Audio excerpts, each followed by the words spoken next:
This is a news flash. Good morning, I'm Leonardo Puglisi in Melbourne with this 6 News special report. Buckingham Palace has confirmed that Her Majesty Queen Elizabeth II has died at the age of 96. Late last night, reports emerged about grave concerns regarding the Queen's health, seeing her relatives travel up to Balmoral Castle in Scotland. At around 3:45am Australian Eastern Standard Time, the news was broken that the Queen had died and Prince Charles would immediately become King Charles III. Chief Reporter Conor Fourcade takes a look back at the Queen's life and legacy in this special tribute. April 21, 1926, a Queen is born in the arms of her mother and grandmother. These are Queen Elizabeth II's baby photos, smiling her way through childhood at ages 1 and 2. To her parents, the Duke and Duchess of York, she was Lilibet. To the world, she was a princess. No one realised she would one day become queen, and for the first decade of her life, she lived without the pressure of being heir apparent. It was only that her uncle abdicated the crown to run away and marry an American divorcee that she moved up the line of succession. How history repeats. During her early years, the princess enrolled as a girl guide, studied art and music, and honed her interests in riding and swimming. But no one could deny that from a young age, Princess Elizabeth showed promise. In wishing you all good evening, I feel that I am speaking to friends and companions. A queen in the making at age 14, delivering this wartime broadcast with that characteristic calm. My sister Margaret Rose and I feel so much for you, as we know from experience what it means to be away from those we love most of all. Though she was not yet queen, her public duties ramped up, accompanying her parents on some official visits, and in 1945, to help with the war effort, joined the Auxiliary Territorial Service, where she trained alongside British women to become an expert diver and mechanic. 2 years later, an ostensibly quiet and reserved Elizabeth married her opposite. I've seen the world's most experienced pluck on there. Distant cousin Prince Philip Mountbatten of Greece and Denmark. Within a year, an heir arrived. Son Charles was born on 1948, daughter Anne in 1950. In 1952, Elizabeth assumed the duties of queen after the death of her father. Her mother, Queen Elizabeth, became Queen Mother, and she, Queen Elizabeth II.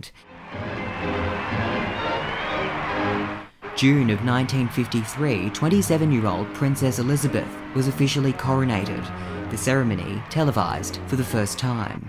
Imagine, if you can, our young Queen's feelings, as with her husband beside her, she is slowly borne towards the hours-long ceremony of pomp, circumstance and dedication, consecrating her as Queen of all the nations and all the races over which she holds sovereignty.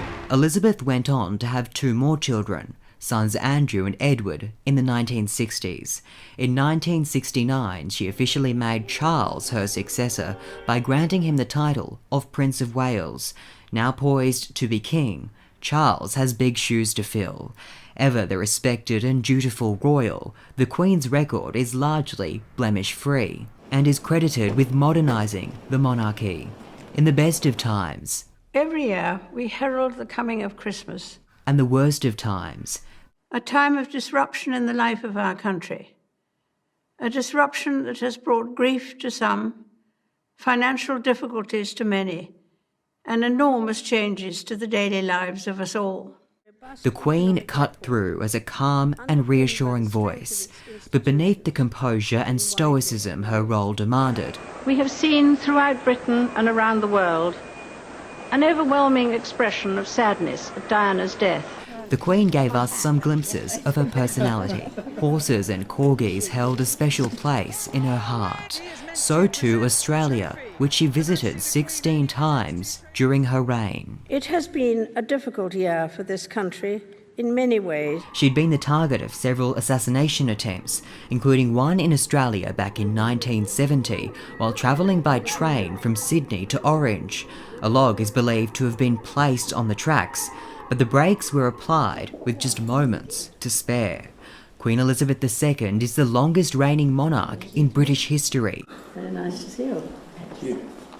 Determined, age didn't slow her down, undertaking hundreds of public engagements per year, but the signs started to show.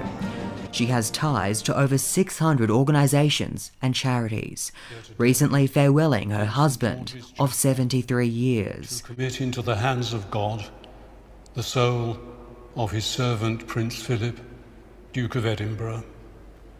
From start to finish, she lived and lived well. Connor Alforque, 6 News.